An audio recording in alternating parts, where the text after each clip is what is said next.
ضايق البال. قلبك تحمل ضيقته وانكساره، ما يفرح بحزنك سوى ناس عذال، ولا الرفيق يذوق مثلك مرارة. هي كذا الدنيا، سهالات وهوال، تارة تبسم لك وتبكيك، تارة فيها بشر عانت لجل تبني أجيال، واشخاص عاشت لجل تبني عمارة. ريح ركابك، جامل الناس واحتال على شعورك، لا تبين دماره.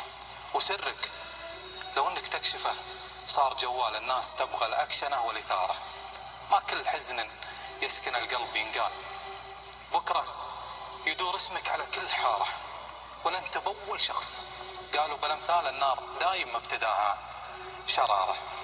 اضحك بوجه عداك في كل الأحوال، لجوك مقصودين سوي استدارة. خلك مع المحتال غامض ومحتال، ومع طرقته دامه مجاريك جاره.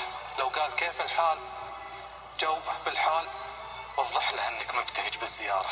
ولا راح ما يمنع لو تجر موال جرت غريب وده بشوف داره. وش تنتظر من ناس ما عنده اشغال؟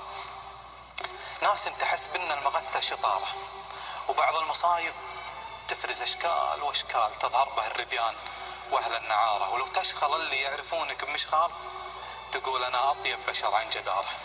تشوف فزعة شخص ما هو على البال، واللي تهقوابه يسوق اعتذاره، واللي توقف له مواقيف الابطال يقعد ويشمت فيك خلف الستارة.